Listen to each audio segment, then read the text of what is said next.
Amin'ny anaran'ny Ray sy ny Zanaka ary ny fanahy masina. Amen. Ho aminareo rehetra re ny fahasoavana sy ny fiadanana avy amin'Andriamanitra raintsika sy Jesosy Kristy Tompo. Amen. Alahady fa 17 Aogositra 2024. Alahady fa 7 manaraka ny Trinité. Alahady izay natokany FDFJKM mitondra ambavaka ny amin'ny aumônerie nationale. Izay mbola iainantsika ihany koa ny lohahevitra manao hoe mifampahery ny mpino. Andeha ho raintsika ny hira mitanany firaisana.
Vavaka isika.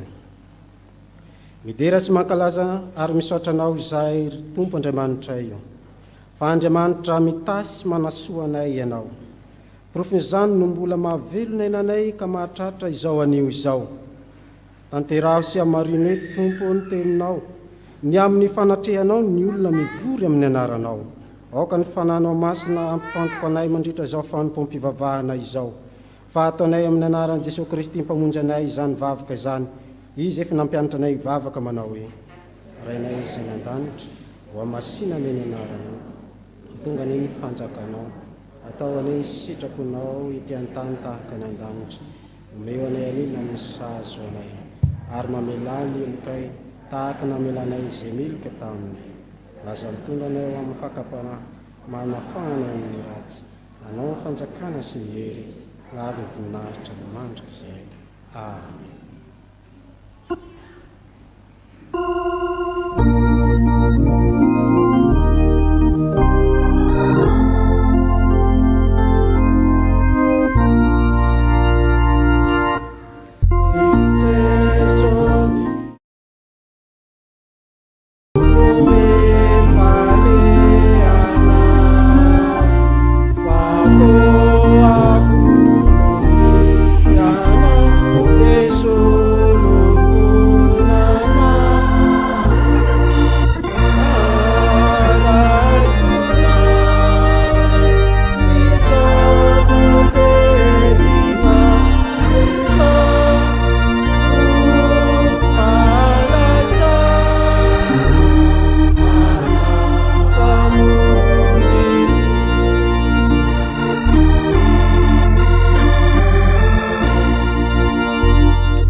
afaka hipetraka ianareo iaino misitrapon'Andriamanitra.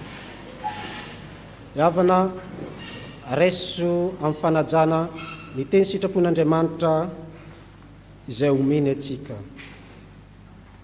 Hoy ny Tompo, mihaino izao ianareo izay mianahana tehitelona ny malahelo sy hahafongana ny mpandefitra amin'ny tany. Jehovah nianina tamin'ny reharehan'i Jakoba ka nanao hoe, tsy isa dinoko mandrika izay ny asany na dia iray akory aza, ary aoka isika ifampidinika hampandroso ny fitiavana sy ny asa tsara. Amen. Sambatra ny mahitsy lalana izay manderaka ny lalana Jehovah. Sambatra izay mitandry ny teny vavolombelona ka mitady azy amin'ny fo rehetra. Amen. Riavana tsy nahatanteraka ny sitrapon'Andriamanitra isika, ko andeha isika anatin'Andriamanitra hiaiky ny fahadisoantsika ary iombona amin'izao vavaka fifonana izao. Ivavaka isika.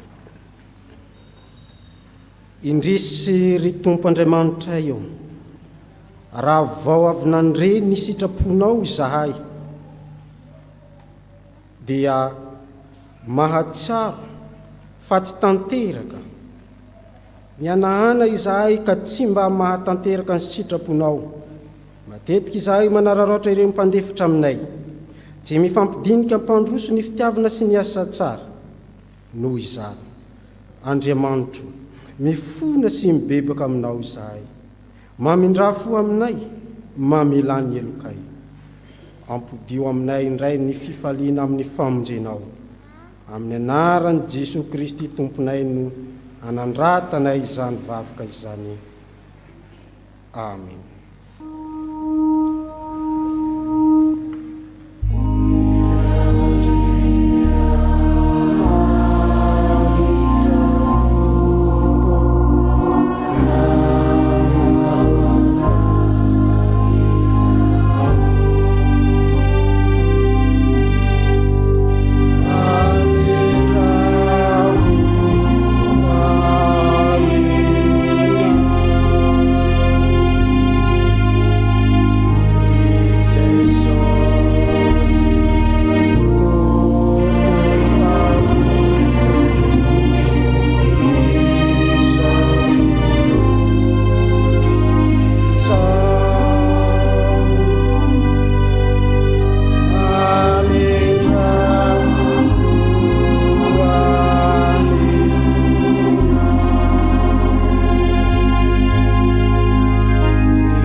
malala, Andriamanitra dia Andriamanitra mpamela heloka sady mpamindra fo ho an'izay rehetra ny bebaka marina.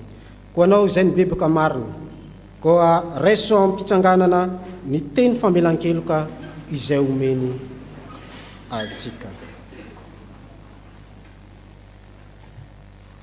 Oy ny tompo, mety manadino ny zanany minony va ny vehivavy ka tsy amindra fo amin'ny zanaky nalokany kibony? Eny, mety manadino ihany izy, fa izaho kosa tsy mba manadino anao, satria malala io masoko ianao, eny be voninahitra ianao sady tiako.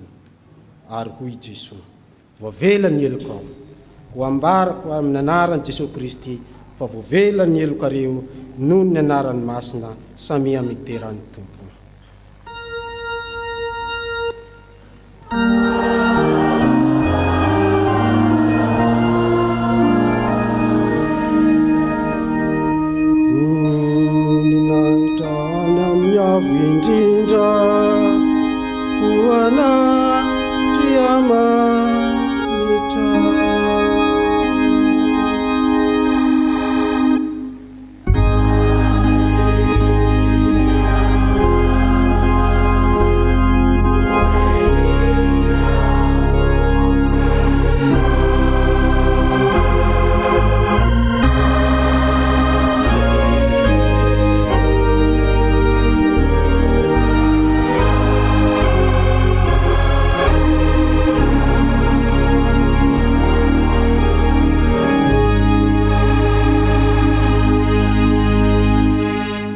Petraka fifaliana isika riavana noho izany famelan-keloka omeny tompo atsika izany. Iomana amin'ny fankalazana teny soratra masina isika dia izany dia ialoavany 10 minitra ny sekoly alahady.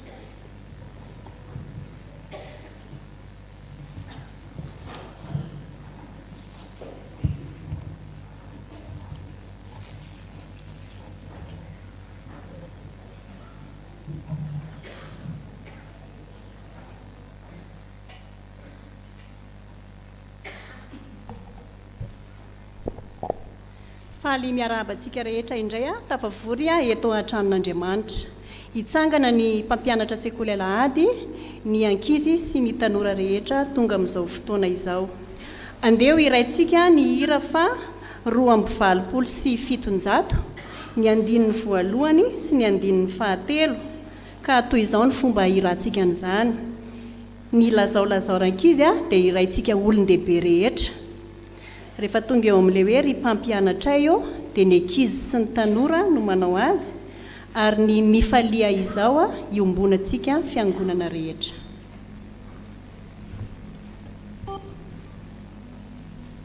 Thank you.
eo ampitsanganana ihany a andeha sokafana ny baibolitsika ao amin'ny filazantsara ny lioka.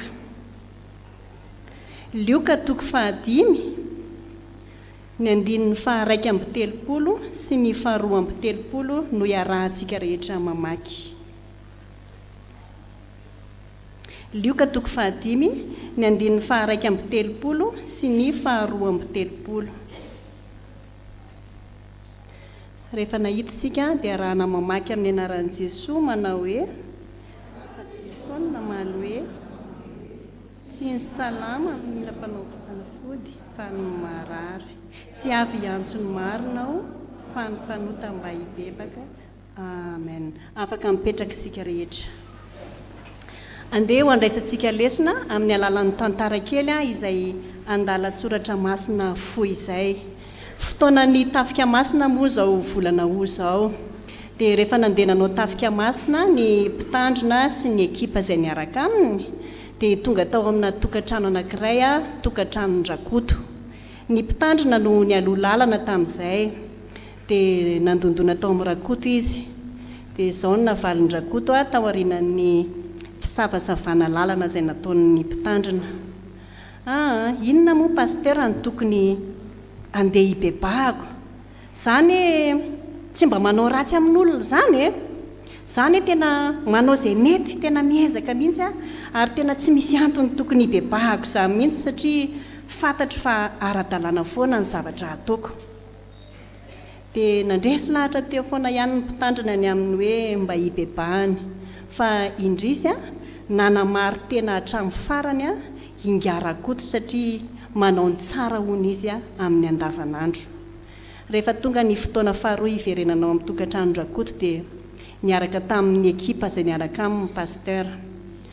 Dia izao nataon'ny pasteur rehefa tonga tao hoe izao amaky andalan-tsoratra masintsika ao amin'ny Romanina. Ndenge jerevantsika kely le Romanina Romanina toko 7 ny 10:10 ka hatramin'ny 12:10.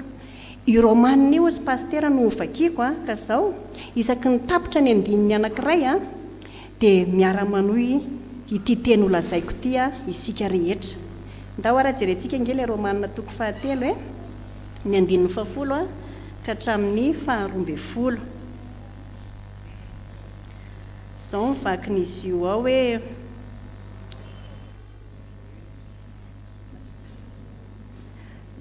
araka ny voasoratra hoe tsy misy marina na dia iray akory aza, tsy misy izay mahafantatra, tsy misy izay mitady an'Andriamanitra, samy mania avokoa izy rehetra, samy tsy mahafotoa avokoa izy rehetra, tsy misy izay manao ny tsara na dia iray akory aza.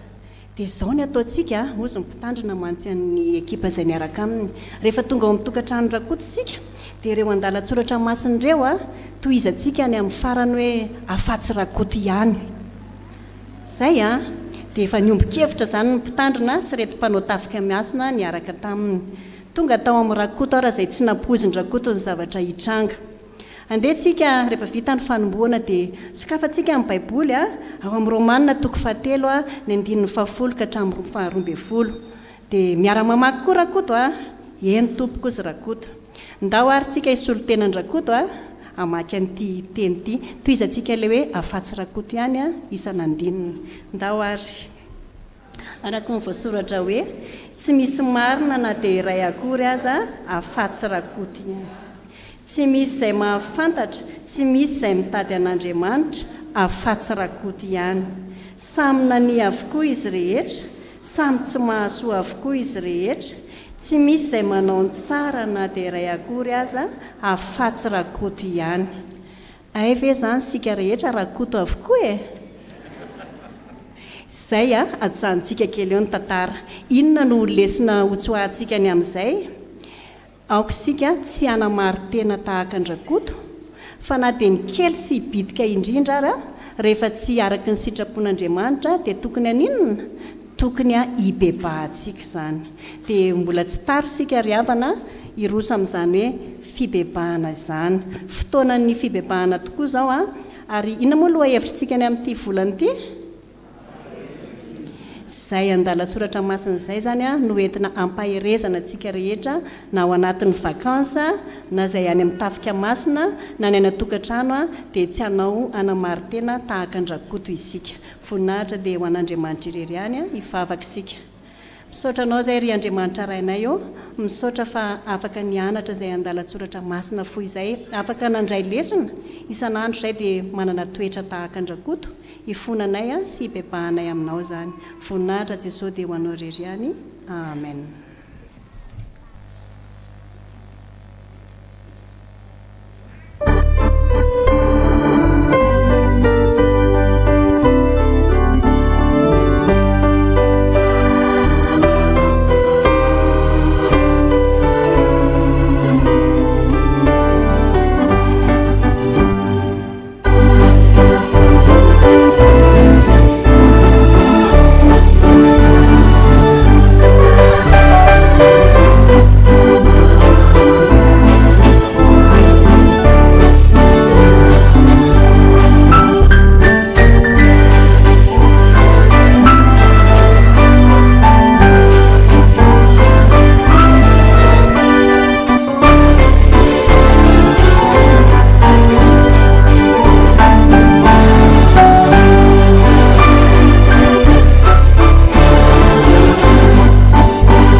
Sy haino ny teny soratra masina isika dia hitatsika amin'ny mpanjaka voalohany.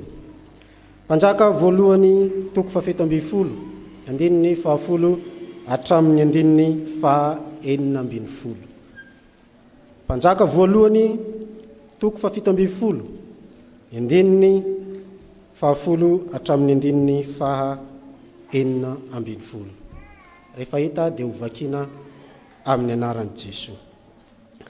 Dia nienga izy ka nankany Zarefata, ary noho ny miteo ambavahady ny tanàna izy, dia indro nisy vehivavy mpitondra tena nanangona kitay azo teo, ary niantso azy Eli ka nanao hoe, masina ianao hitondray rano kely amin'ny fisotroana aho mba hosotroko. Ary noho ny lasa naka raha vehivavy dia niantso azy Eli ka nanao hoe, masina ianao hitondray mofo kely koa eny an-tananao aho. Fa ho raha vehivavy, raha velona koa Jehovah Andriamanitra ao, tsy mananao mofo na dia iray akora aza, fa koba kely eran'ny tanan'ila ao amin'ny barika sy diloilo kely foana ao amin'ny tavoara.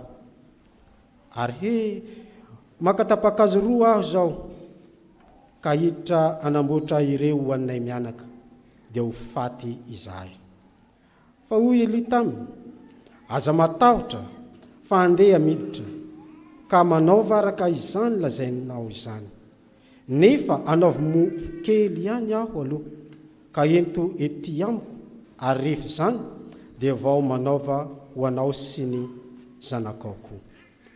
Fa izao no lazain'i Jehovah Andriamanitry ny Israely, tsy ho lany ny koba ao amin'ny barika ary tsy ho ritra ny diloilo ao amin'ny tavoara mandra-piavy ny andro andatsahan Jehova ranorina amin'ny tany. Dia nandeha ravehivavy ka nanao araka ny teniny Eli, ary izy sy ravehivavy mba amin'ny ankohonany dia nanankohanina elaela ihany.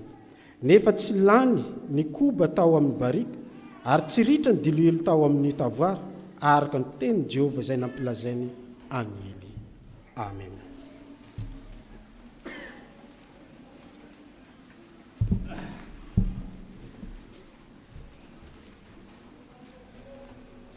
Hotoizantsika ny vaky teny ao amin'ny asan'ny apôstôly. Asan'ny apôstôly toko 5:10. Asan'ny apôstôly toko 5:10, ny 2:20 ka hatramin'ny 7:20. Asan'ny apôstôly toko 5:10, ny 2:20 ka hatramin'ny 7:20. Rehefa hita dia vakiana amin'ny anaran'i Jesosy.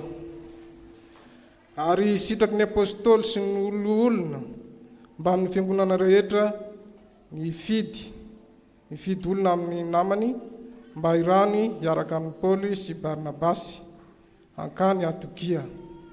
Dia Joda sy izay atao hoe Barnabasy sy Silasy izay lehilahy samy tsara laza eo amin'ny rahalahiny.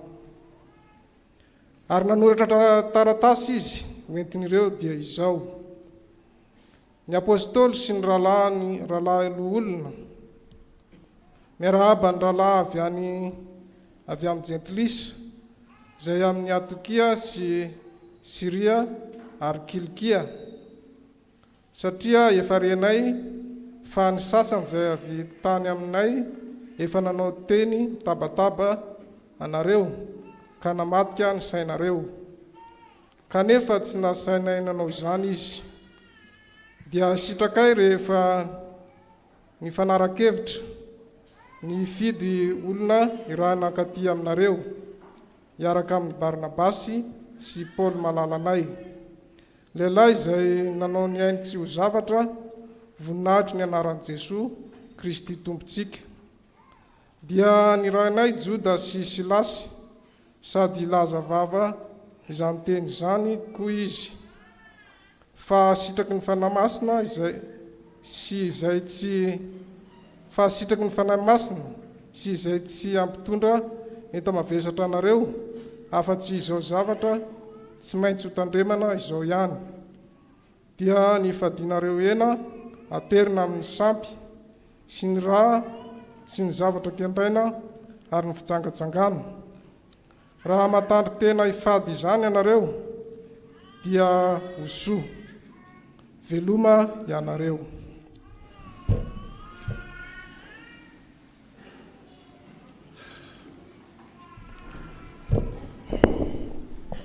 Iara-itsangana antsika tompoko maka ny filazantsara.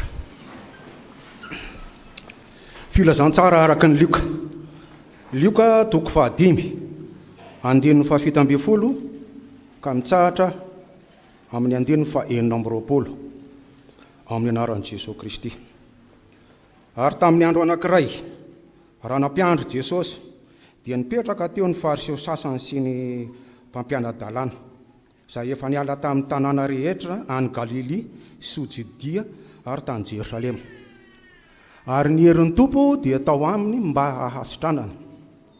Ary indro nisy nitondra lehilahy tamin'ny fandriany izay marary ny paralisisa ka nitady izay ampidirany sy ametrahany azy teo anatrehany.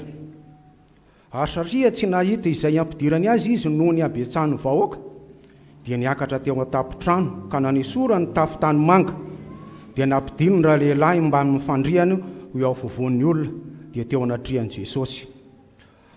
Ary raha hitan'i Jesosy ny finoan'ireo dia hoy izy: raha lehilahy, voavela ny helikao.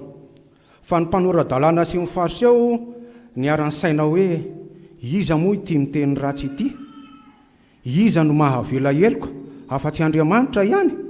Fa Jesosy nahafantatra ny eritreriny dia namaly ka nanao taminy hoe: nahoana ianareo no mieritreritra ao am-ponareo? iza moa no moramora kokoa ny manao hoe voavela ny elokao sa ny manao hoe mitsangana ka mandehana fa mba ho fantatrareo fa ny zanak'olona manana fahefany aty ambonin'ny tany hamela eloka dia hoy izy tamin'ilay marary miparalysisa izaho milaza aminao hoe mitsangana dia be tao ny fandrianao ary modi any an-tranonao ary tamin'izay dia nitsangana teo anatrehan'ny olona izy ka nambetany fandriany dia lasa nody sady nankalaza an'Andriamanitra ary talanjona avokoa ny olona rehetra dia nankalaza an'Andriamanitra sady raiki tahotra indrindra ka nanao hoe efa nahita zavatra mahagaga isika androany. Amen. Ray masino manamasinana amin'ny fahamarinana teninao amin'ny fahamarinana. Amen.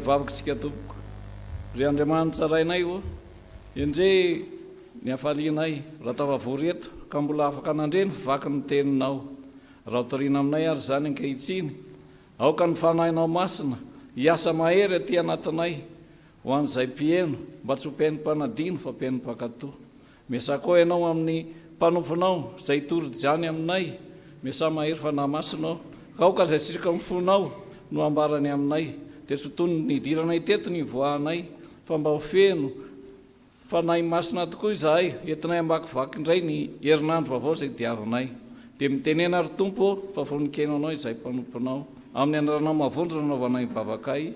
Amen.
Zay rehetra malala an'Andriamanitra sady voantso ny masina mbola mpitombona aminareo atranany ny fahasoavana mba mpiadanana avy amin'Andriamanitra raintsika sy Jesosy Kristy Tompo. Amen. Ny mpanjaka voalohany toko 7:1 hatramin'ny 2:1 no akana ny afitra ny tenin'Andriamanitra ho antsika amin'ity anio ity. Ity perikopa ity dia milaza ny tantaran'ny Eli mpaminany izay nasain'Andriamanitra hiala teo anatrehana Ahaba mpanjakan'Israely mba ho any kerita izay akaiky ny renirano tsy dia mbola niala lavitra ny faritaniny ny odidiny aba izany. Ary ihany koa lazainy Jehova fa misy goaika izay mididiny hitatitra sakafo aminy. Raha mamaky manomboka amin'ny andininy voalohany isika hatramin'ny andininy fahasivy dia hitantsika izany fanirahan'Andriamanitra amin'ny Eli zany ho any amin'izany toerana izany. Ary tsy vitan'izany fa rehefa ritra indray ny renirano noho n'ilay tsy fisininy ranon'oriny nandritra ny taona, dia nasainy Jehova indray mifindra nankany amin'ny tany Zarefata i Eli.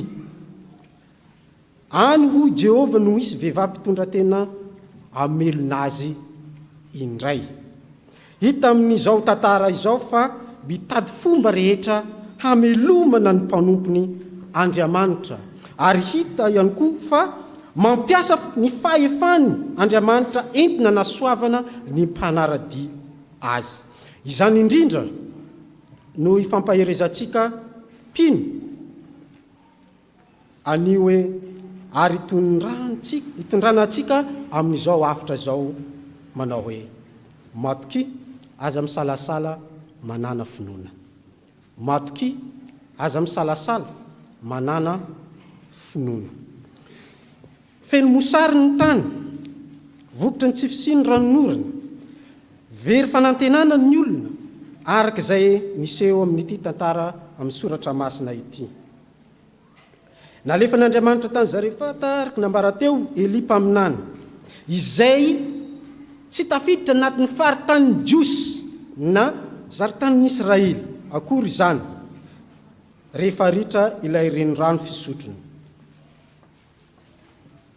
Andeha avy hatrany Eli mpaminany rehefa nasain'Andriamanitra tonga tany amin'ny vehivavy mpitondra tena izy ary nangataka mofo mba hohaniny. Kanefa ilay vehivavy mpitondra tena tsy nanana afa-tsy kely sisa tao aminy, ide izay sahaza azy sy ny zanany ihany. Zay ihany no tao amin'ny rahavehivavy. Nefa niteny taminy Eli hoe ataovy ho ahy aloha amin'ny andininy 17 dia hovakitsika ny andininy 17.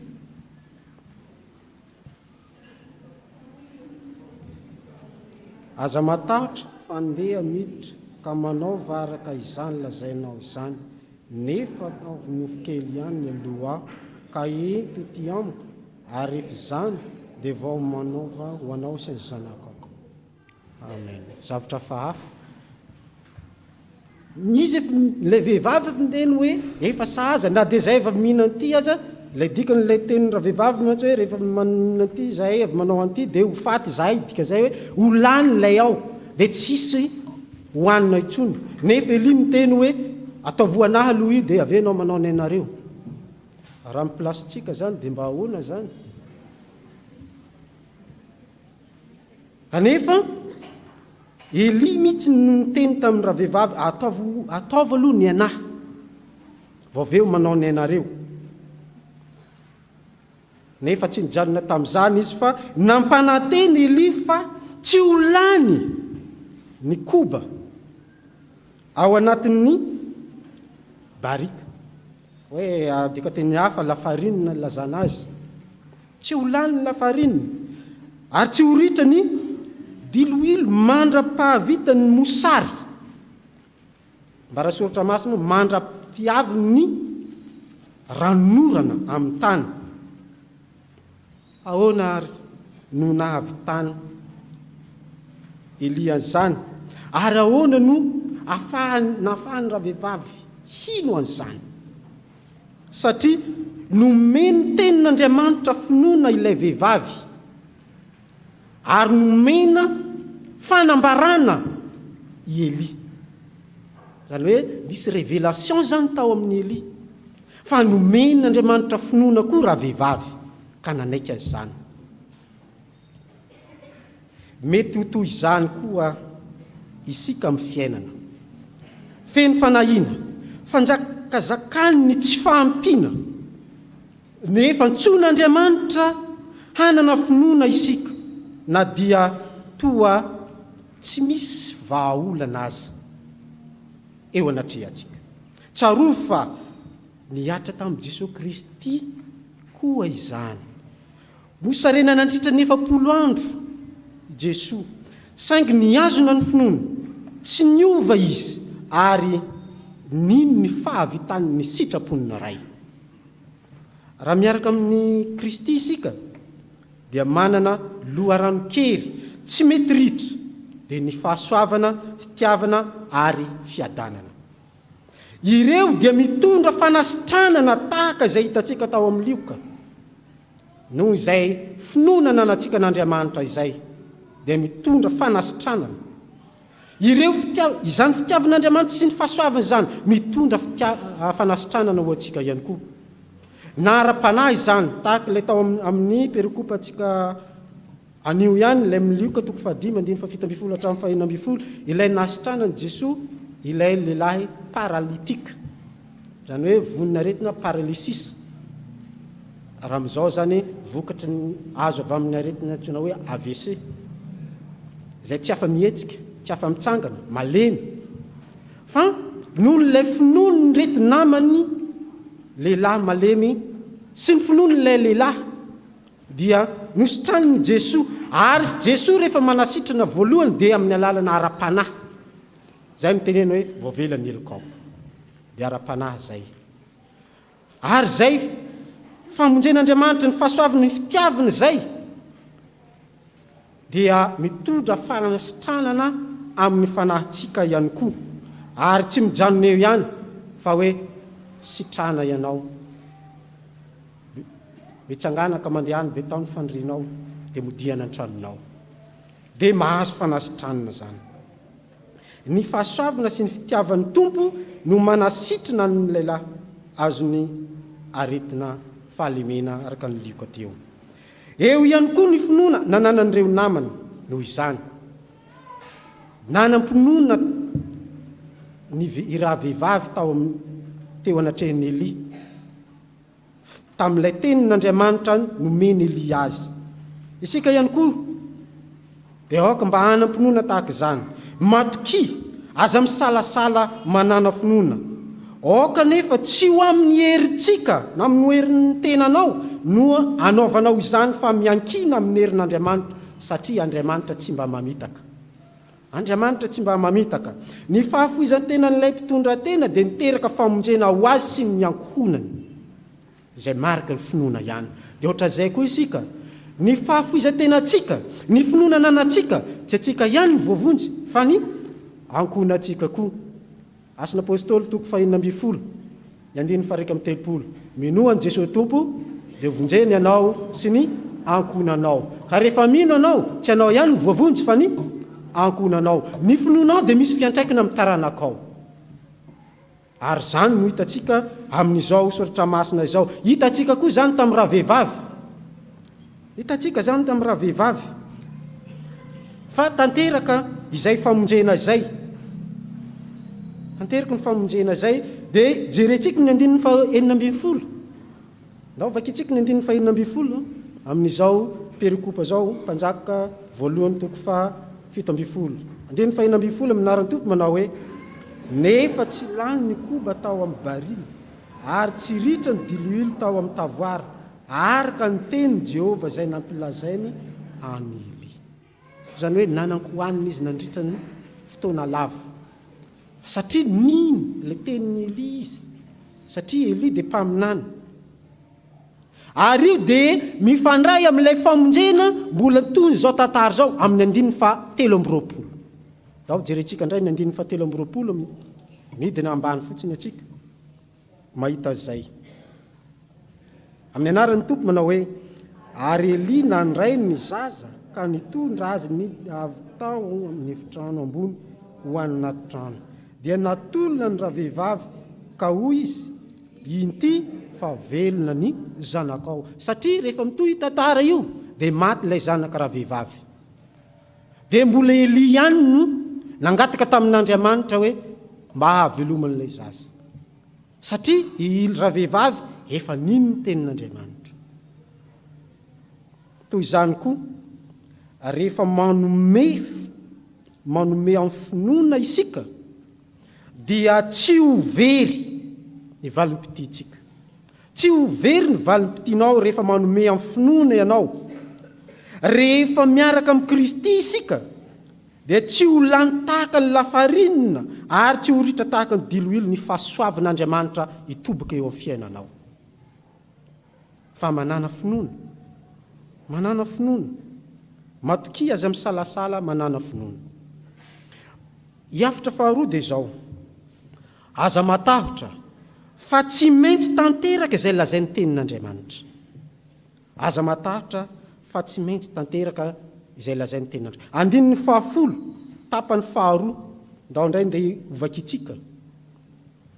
Andininy 10 tapany faharoa aminaran'ny tompo manao hoe ary noho ny mety teo ambavahady ny tanàna izy dia indro nisy vehivavy mpitondra tena nanangona kitay azo teo ary niantso azy eli ka nanao hoe masina ianao hitondray rano kely amin'ny fisotroana mba ho sotroako.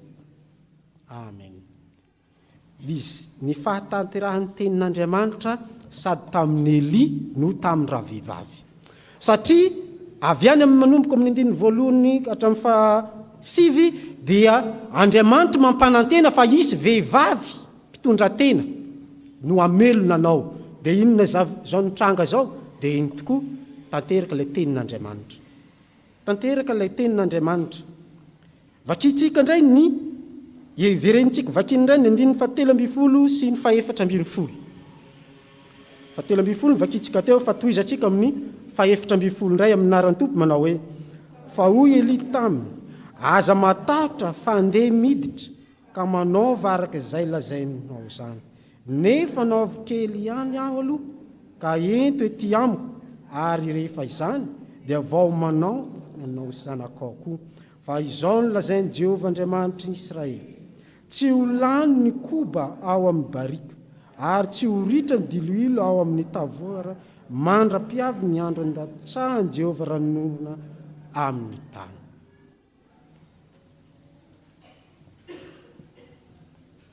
Izany no teny fiaviany fanantenana. Teny hiaviany fanantenana izany. Tsy hoe misy pirofo mialoha teo amin'ny ravehivavy mba hinona fa nino avy hatrany ravehivavy. Io fanekem-pinoana io no nahafahany fahagagana nitranga tamin'ny ravehivavy. Nahafahany fahagagana nitranga tamin'ny ravehivavy. Mazana mantsy miaina ao anatin'ny fomba zao tontolo zao isika izay milaza hoe hino aho raha mahita. Raha atao amin'ny tena itsika tsara izy hoe tsy meny maty raha tsy avy mandevina. Fa amin'Andriamanitra dia izao. Hahita ianao raha mino. Zay amin'ny Andriamanitra. Hahita ianao raha mino. Tsy hoe mieritreritra fotsiny fa matoky tanteraka ny teny ataon'Andriamanitra. Izy tsy miova ary tsy mba mandainga. Izy tsy olona ka handainga. Raha ny teny izy hoe tsy ho lany ny lafarinina dia izany mihitsy no tanteraka. Hita eto ny atao hoe ary zay teo no hita misongadiny amin'ity perikopantsika ty indrindra fa bokon'ny tantara hoe ilay antsoina hoe théologie de ternomista. Théologie de deutéronomiste. Inona zany théologie de deutéronomiste zany? Ny fanajana sy fankatoavana ny tenin'Andriamanitra no mitondra fitahiana sy fahavelomana. Ny fanajana sy fankatoavana ny tenin'Andriamanitra no mitondra fitahiana sy fahavelomana. Ny finoana sy fankatoavana amin'ny alalan'ny mpaminany ny loharanon'ny famonjena.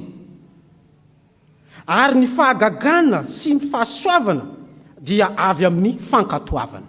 Zany natao hoe théologie deutéronomiste. Ary zany no tanteraka amin'izao tantara manoloana antsika izao. io mofo voalaza amin'ity soratra masina ity dia manondro mivantana ny Jesosy Kristy mihitsy io. Manondro mivantana ny Jesosy Kristy. Ilay mofo velona avy any an-danitra. Ilay mofo velona avy any an-danitra araka ny Jaona 9:5-7. Tsy lany izy ary tsy ritra koa.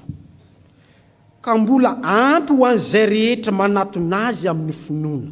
Jesosy Kristy dia ampy ho an'izay rehetra manatona azy amin'ny finoana. Izay Jesosy Kristy, izy ilay mofo velona avy any an-danitra. Izay ny teneny hoe izaho mofo velona avy any an-danitra. Ka raha misy mihinana ity mofo ity dia tsy ho faty mandrakizay. Tsy ho faty mandrakizay izy. Manantena raha ohatra ka ao anatin'ny mosarena ara-panahy ianao, very fanantenana reraka, nefa raha manantena sy mankao amin'ny tenin'Andriamanitra dia tsy ho lavo any an-kady ianao fa ho velona. Tsy ho lavo any an-kady ianao fa ho velona. Koa aza matahotra, satria raha ny teny izy dia tsy maintsy ho tanteraka izany. Raha miteny Andriamanitra dia tsy maintsy tanteraka izany. Nampanamtena famonjena izy dia tanteraka tamin'ny alalan'i Jesosy Kristy izany. Nampanantena famonjena Andriamanitra tanteraka tamin'i Jesosy Kristy. Ilay teny tonga nofo izay azahoantsika famonjena marina sy maharitra. Noho izany, manana finoana tahaka ny Elisy ilay vehivavy mpitondra teny, na dia ao anatin'ny toe-javatra sarotra azy. Ny finoana no manokatra ny lalan'ny fahagagana. Na dia tsy tahaka ilay fahagagana iray-iray ny sasany, fa ny fiainana dia feno fahagagana foana raha tena mpanompon'Andriamanitra marina anao. Feno fahagagana foana amin'ny zavatra apozinao fa anambin'Andriamanitra anao, fahagagana ho anao izany. Amin'ny anao izay mpanota be io nefa omen'Andriamanitra tombonandro, fahagagana ho an'ny fiainanao izany. Raha manome amin'ny finoana isika tahaka nataon'ny rahavehivavy dia hitsinjo atsika Andriamanitra, matokian'Andriamanitra fa tsy ho lany ny fahasoavany eo amin'ny fiainanao, satria tsy maintsy tanteraka foana ny tenin'Andriamanitra. Tsy maintsy tanteraka foana ny tenin'Andriamanitra. Meteza manome amin'ny fifaliana, manao fiantrana tahaka nataon'i Jesosy Kristy niantra ireo voilikiliky ny fiarahamonina, fa Andriamanitra dia tsy hitsahatra nome anao. Raha manantena azy isika, tsy ho mosarena ara-panahy fa ho velona mandrakizay. Noho izany, Andriamanitra ny loharano tsy mety ritra. Andriamanitra ny loharano tsy mety ritra. Izany dia mampianatra ny maha-Andriamanitra mpiahy sy mpamatsy atsika, izay tsy miankina amin'ny fepetrany voajanahary. Ary izy Andriamanitra mihitsy no antsoina hoe Jehova Jire. Izy Andriamanitra mihitsy no antsoina hoe Jehova Jire, na ilay mpamatsy, araka ny Genesis 2:20. Araka izany, sy ny fivavahana ara-pomba na araka ny lalàna ivelany no ahazoantsika ny famonjena, tahaka izay nieritreretin'ireo fariseo sy mpanora-dalàna amin'ny filazantsara ny Luka 5. Fa finoana sy fankatoavana ny tenin'Andriamanitra, voavonjy ny Jentilisy sy ny Jiosy noho ny finoana an'i Kristy, fa tsy amin'ny fahatanterahan'ny lalàna izay napetraka. Ny fanahy masina sy ny tenin'ny mpaminany no mitondra fitahiana marina amin'ny fiainam-pinoana izay ananany tsirairay.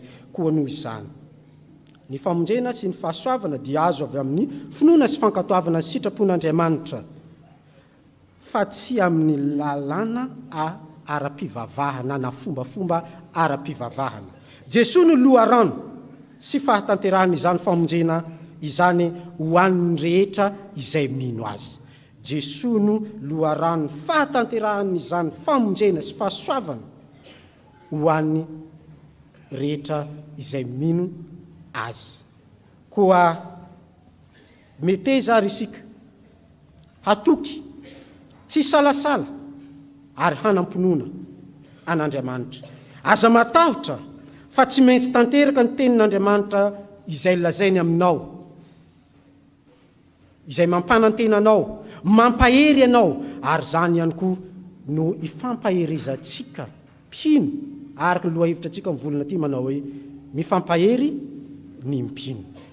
Ifampaherizantsika fa mila manam-ponoantsika. Rehefa manam-ponoana mankatoa dia tanteraka amintsika ilay nambarako teo, ilay teolojia deutéronomiste. Rehefa manaja mankatoa ny tenin'Andriamanitra isika dia mahazo fitahiana sy mahazo fahavelomana. Rehefa manam-ponoana sy mankatoa isika amin'ny alalan'ny tenin'ny mpaminany izay voalazan'ny soratra masina, amin'ny alalan'ny toroteny izay iraisintsika sy fampianarana ara-tsoratra masina, dia mahazo famonjena isika ary feno fahagagana ny fiainantsika ary feno fahasoavana noho ny fankatoavantsika izany tenin'Andriamanitra izany. Ho an'Andriamanitra ny voninahitra. Amen.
dia isika iombona amin'ny vavaka ry havana. Andriamanitra tomponay, misaotra anao izahay noho ny amin'ny teninao izay nampitondrainao afatrao ho aminay tsirairay avy. Misaotra fa ianao Andriamanitra ny tenanay mandrakariva, mampafantatra ny sitraponao ary mitondra fampahirizana ho anay. Ambaranao taminay fa mila matoky, tsy misalasala ary manampinoana izahay, izay marika ny fankatoavanay anao Andriamanitra, satria amin'izany finoana sy fankatoavana izany no ahazoanay ny famonjena sy ny fahavelomana ary ny fahasoavanao Andriamanitra. Ary miteny aminay ihany koa ianao fa ny teninao Andriamanitra dia tsy maintsy tanteraka araka izay nampilazainao azy. Ary izany no itenenanao aminay tahaka ny tenenanao tamin'ny mpanomponao dia limpaminany izany, izay teny nampitondrainao azy ho an'ny vehivavim-pitondran-tena hoe aza matahotra. Fa Andriamanitra mijery sy mitondra ny fiainanay izay rehetra manompo anao, ary mitady fomba rehetra ianao Andriamanitra amelomana anay. Dia ny fahasoavanao no tanterahanao no ivelomanay isanandro isanandro noho ny fitiavanao izay ataonao eo amin'ny fiainanay. Ary izany dia tsapanay eo amin'ny fiainanay mandrakariva, fa tsy lany, tsy ritra ny fahasoavanao aminay, araka izay ambaran'ny soratra ao masina hoe: fa ny fahasoavan'i Jehovah no matoy izao ka tsy nalany ritra. Tompo, mampisaotra anao ny amin'izany fampahirizanao izany. Fa ankehitriny kosa izahay dia manaiky hita anatrehanao, hatoky, handeha tsy amin'ny fisalasalana ary hifikitra amin'ny finoananao Andriamanitra. Tsy hatahotra fa ankatoy ny teninao, fa ho tanteraka eo amin'ny fiainanay izany. Fa amin'ny angatanay aminao, ny fananao masina no hiazona anay. Anao Andriamanitra ny hiazona anay, fa matetika izay dia tsy mahazona anao. Kanefa izay rehetra azoninao dia tsy misy marombaka araka ny teninao. Dia mihazona anay Andriamanitra mba ho fiainana feno fahasoavana ny fiainanay tsirairay avy. Kehitriny Tompo, dia mitondram-bavaka izahay ho amin'ny sambatan'olona tsirairay. Hijery manokana ny olana misy eo amin'ny fiainany tsirairay avy ianao Andriamanitra, ka mitondra vahaolana ho azy, na amin'ny ara-panahy, na amin'ny ara-nofo, na amin'ny fiainany tokantrano, na amin'ny fiainany fiarahamonina, na amin'ny arak'asa, na eny amin'ny fitsarana. Ianao Andriamanitra no hitondra izany vahaolana izany ka amoaka azy amin'ny fitahiana matretrika. Tahio izay rehetra voagejany aretina, voagejany Satana, dia ianao Andriamanitra ny hanafaka azy, hanasitrana ny aretina, hanorotoro ny asany maizina, ka tsy hananan'ireo mpanomponao tsirairay avy ny fiadanana. Tondram-bavaka Tompo izahay ho an'ireo mpianatra nanala fanadinana farany teo izy, miandry ny voka-panadinana, dia ianao Andriamanitra ny no ampitony, dia hitondra fanafahana, hitondra fahombiazana. Tondram-bavaka Tompo izahay ny amin'ny fiangonan'i Jesosy Kristy eto Madagasikara izay miatrika ny synode lehibe ankatoka izany. Dia ianao Andriamanitra ny manome fanahany fahamarinana izay mitarika ny mpanomponao tsirairay avy mba hizotra amin'ny filaminana mba hisehon'ny voninahitra ao izany fivorin'ny synode lehibe izany, ary mba ahavoafidy indray ny olona izay tondra tarika ny fiangonana ho filohan'ny fiangonan'i Jesosy Kristy eto Madagasikara mandritra ny efa-taona manaraka. Aoka ny olona ankasitranao sy sitrika ny fonao tompo no tafapetraka amin'izany toerana izany satria hitondra hainy fiangonana iray manontolo izany. Eo ihany koa ireo mpiandraikitra fobe izay ho tanterahana rapitso ny fifidianana izany. Ianao Andriamanitra tranany no atanteraka izany, hametraka ny olona ao hitondra fampandrosoana ny fiangonana ary hitondra fanambarana satria maha-iray anay ao aminao Jesosy Kristy. Io ny mpitandrina rehetra izay miatrika izany, na ireo mpanomponao anatin'ny fiangonana tafiditra anatin'izany, dia ianao Andriamanitra no atanteraka sy alavorary ary mba hitany ny tsirairay avy ny fiangonana iray manontolo eran'izao tontolo izao fifaliana noho ny olona araka anao Andriamanitra hitantana izany fiangonana izany.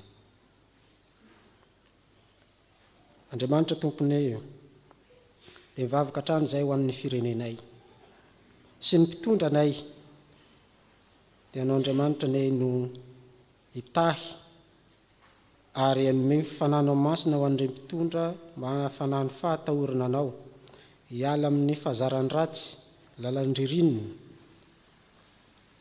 fanararotam-pahefana, kolikoly, fanaovana tsindry azo lena, hanafaka azy amin'izany ianao, fa tsy araka ao Andriamanitra izany fa ny fanan'ilay ratsy, ka hanafaka azy amin'izany. Ao ireo izay te hiala nefa sarotra ny miala amin'izany satria matahotra, dia ianao Andriamanitra tranany no hanafaka azy. Ka rehefa miasa ianao tsy misy mahasakana.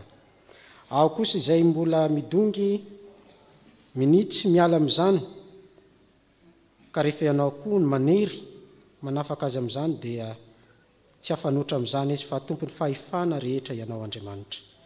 Fa izay asoa ny vahoaka malagasy rehetra sy atsara ny fiainan'ny fiarahamonina eran'ny Madagasikara, izany no angatanay aminao mba hananan'ireo mpitondranay isan'ny tsokajiny fanahany fahendrena fahatahorana anao Andriamanitra. Dia izay rehetra mahasoa anay Andriamanitra, tanteraho araka be ny fitiavanao sy famondraponao. Dia ny vavakay dia tononay amin'ny anaran'i Jesosy Kristy. Amen.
riavanao ka tsika hitsangana anambara ny finoantsika amin'ny alalan'ny fanekempinoana araka ny soratra masina izay ombona atsika rehetra dia ny fanekempinoana larina fahatelo manao hoe: mino an'Andriamanitra tsy toa izay mpanao lanitra sy ny tany.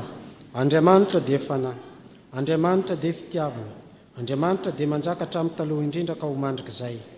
Andriamanitra dia mampiseho ny fitiavana atsika, fa fony mbola mpanota isika dia maty hamonjy atsika i Kristy. Mino an' Jesosy Kristy zanany lahy tokony atombotsika, tonga izy hitady sy hamonjy ny very. Izy ny lalina sy fahamarinana ary fiaina, izy dia tsy miovy maly sy anio ary mandrakizay. Mino ny fanahy masina, izy ny manambara ny fanahy atsika fa zanak'Andriamanitra isika. Fanahy iray ihany nanaovambatesantsika rehetra ho tena iray. Ny fandresena izay mandresy zao tontolo izao dia ny finoantsika tompo amin'ny tombony finoanay. Amen. Aoka hipetraka ianareo. Izao dia tonga amin'ny filazana ny raharahany fiangonana isika.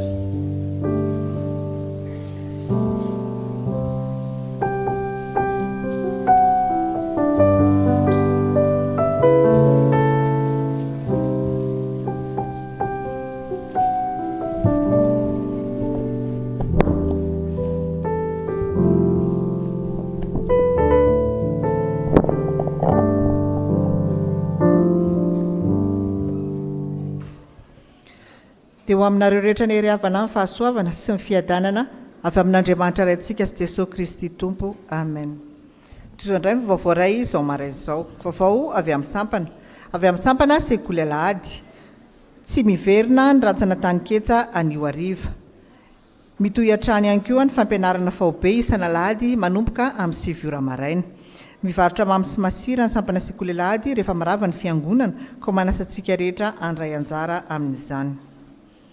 Avy amin'ny sampana Dorcas. Fiadanana ho aminao sy ny ankonanao rehetra.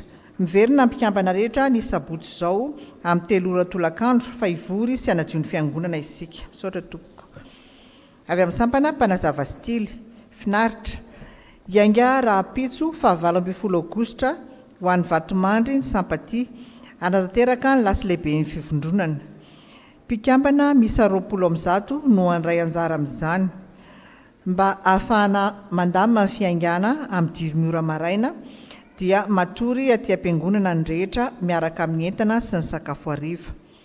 Ny fiverenana kosa dia ny alahady fa 14 volana Aogositra ao aorian'ny fitoam-pivavahana any amin'ny FJKM Vatomandry. Koa manasantsika rehetra mba hitondram-bavaka azy ireo amin'izany. Dia toy izay indray rehefa ny vaovao ray ny voninahitra ho an'Andriamanitra irery ihany.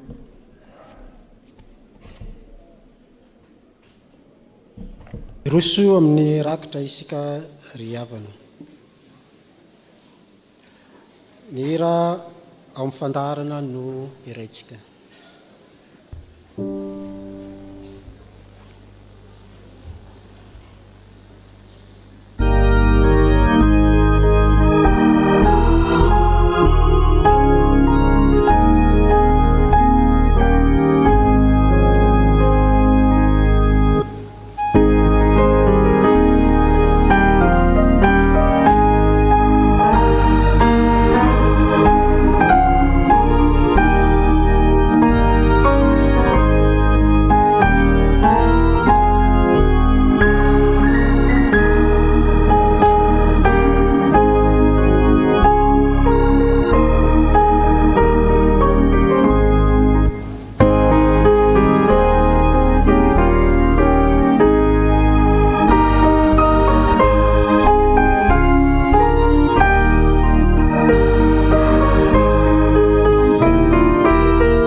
fito sy telonjato izy no anompo an' Jesosy.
Tsangana isika n'olotra mirakitra.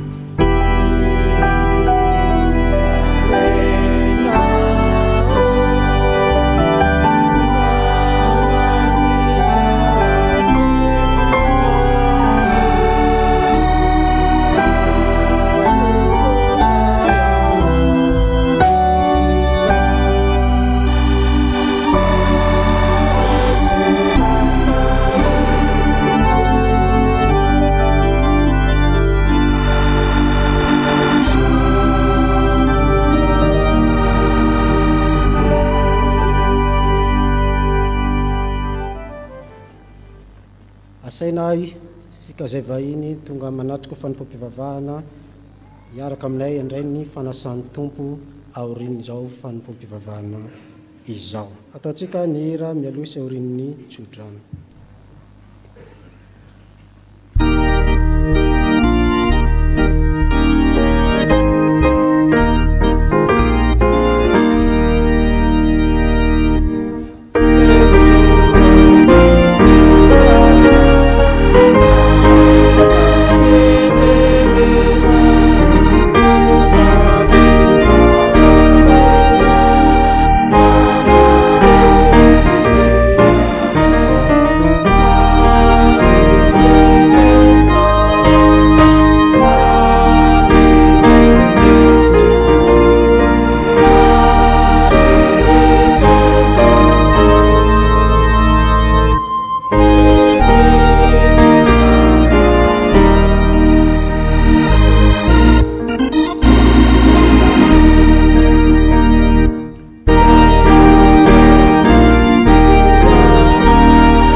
sy nitsodrano izay tononina somena anareo aminaran'ny tompo manao hoe ary Andriamanitra ny fiadanana ne amasina anareo samy tanteraka ka aoka rovina avokoa ny fanahinareo sy ny anareo ary ny tenanareo ho tanteraka tsy hanantsiny amin'ny fiaviany Jesosy Kristy tompontsika matoky izay miantso anareo sady izy ihany no anefa izany.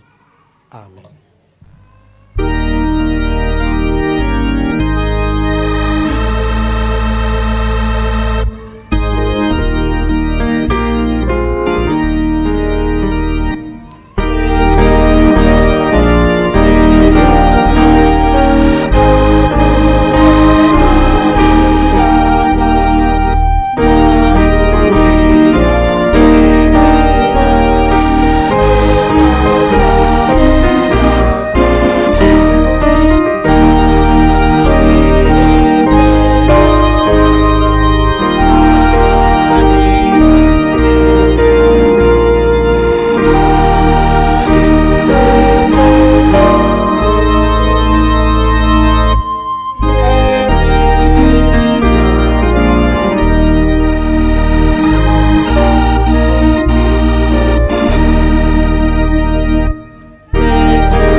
Ho an'Andriamanitra irerany ny voninahitra amin'ny anarany Ray sy ny Zanaka ary ny fanahy masina.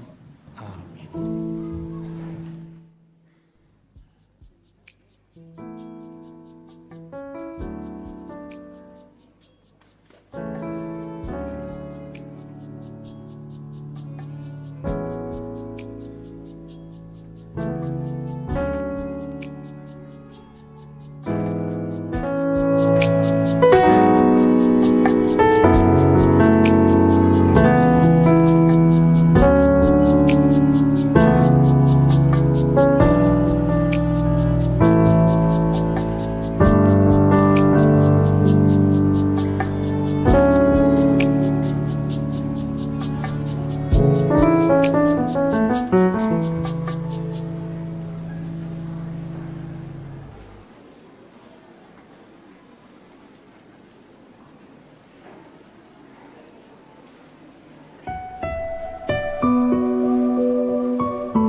Havana malala amin'ny tompo, indro mivelatra manoloana antsika ny fanasan'ny tompo, izay manambara ny fahasoavan'Andriamanitra amin'ny fomba hita maso sy azo tsapain-tanana, koa mitsangana asan-drato amin'ny tompo ny fonareo.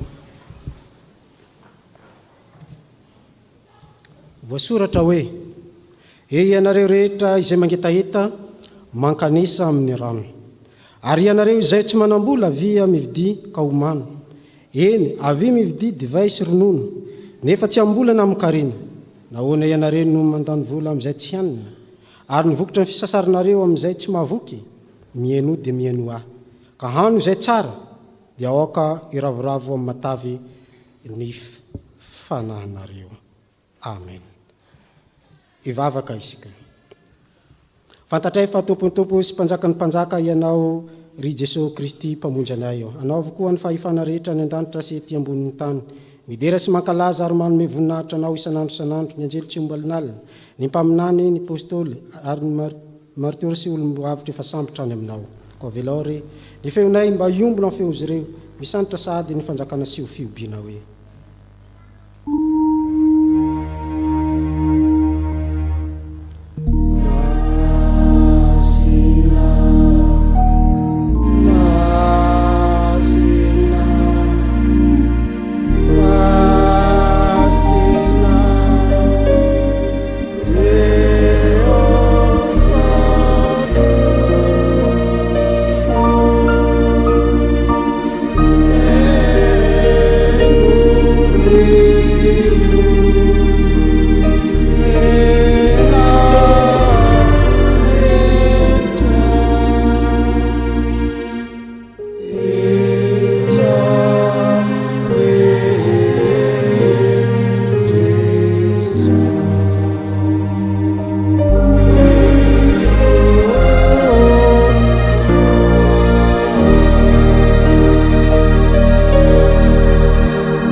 Aoka inotsika ny teny fanorenana ity sakramenta masina ity.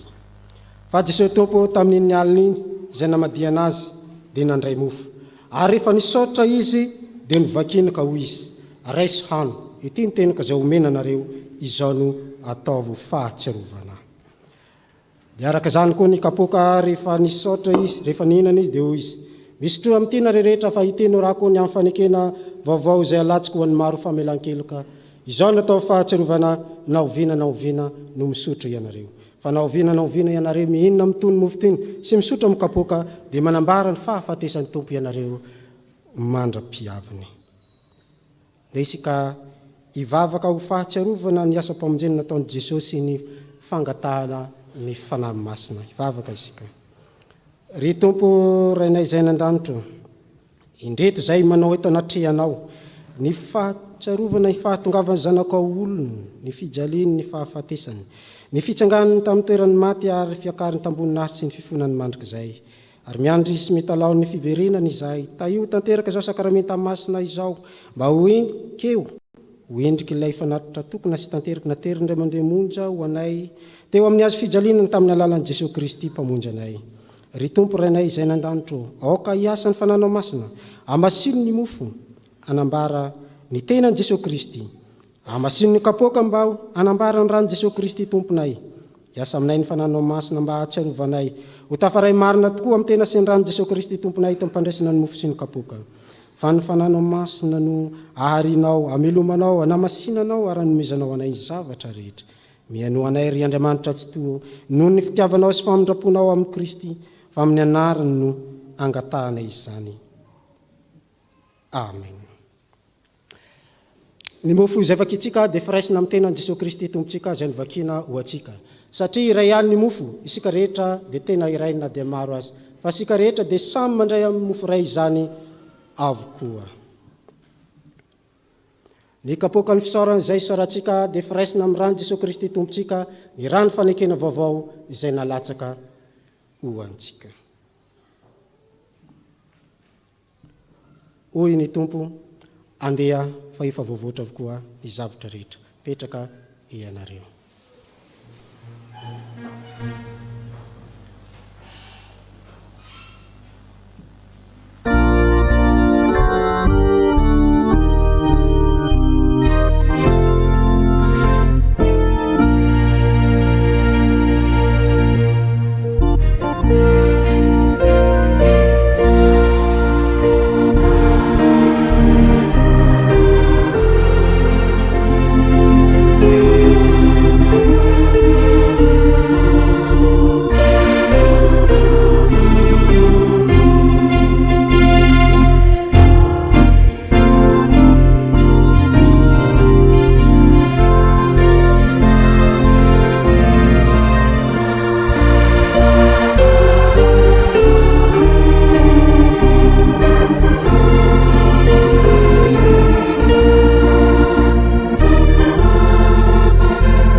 kazarao ny mpianakavin'ny finoana.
antsika hitsangana anetry-tena. Io mbola mivavaka fanaitren-tena manao hoe tompo tsy mendrika atao hoe zanako ao a. Tompo tsy mendrika nidiranao ambany tafitranoko a. Tompo tsy mendrika izay tsimbo ny solontsombo ny latsika avy amin'ny latabatra ao akory a, kanefa ho ianao hoe izay manatonany dia tsy mba ho laviko mihitsy. Amen. Eto no anoloranao anay ny mofinaina rano velona.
Jesoa miantso atsika atoky sy tsy hasalasala ara-nompinoana hoe raiso hano. Ity ny teniko izay omena nareo izao natao fahatsiarovana.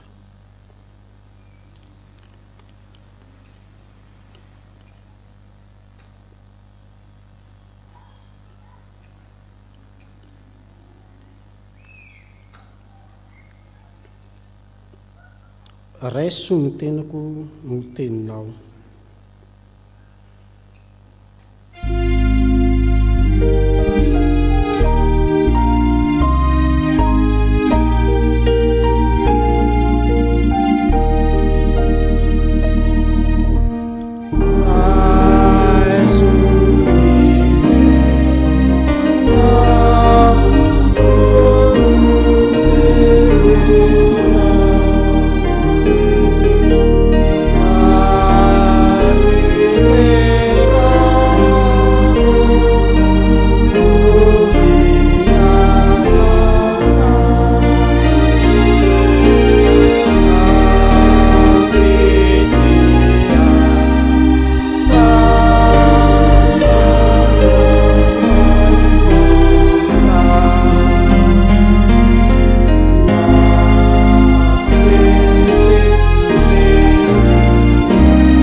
Jesosy tompo izay milaza amintsika hoe aza matatro fa ny tenin'Andriamanitra tsy maintsy tanteraka.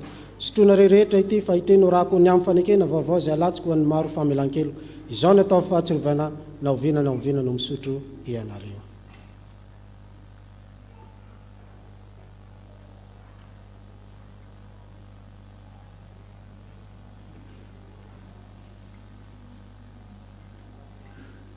Misaotranao izay Andriamanitra fa navelanao indray ny iray latapitra tamin'ny zanakao tamin'ity androany ity. Misaotra Tompo. Amen. Izao no afatra ho antsika. Koa tahaka ny nandraisanareo an'i Kristy Jesosy Tompo dia mandehana ao aminy araka izany koa, ka mamaka tsara sy miorina mafy ao aminy ary tafatoetra amin'ny finoana toy ny efa nampianarina anareo ka mazotoa amin'ny fisaorana. Amen. Aoka hipetraka ny fiangonana dia natateraka ny rakitra sy fanangonana ny kapoaka isika.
aro anareo ampamirapiritra ny tavana aminareo aneny tompo ka hiatra nareo anandratra mitavana aminareo aneny tompo ka nome anareo hiata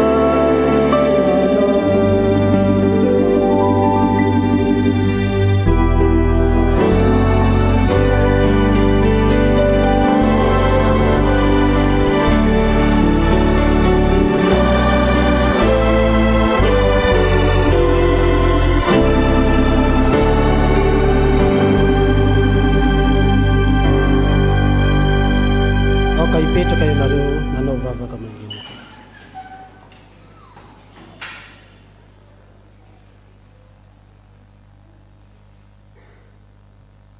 an'Andriamanitra ny voninahitra amin'ny anarany Ray sy ny Zanaka ary ny fanahy masina. Amen.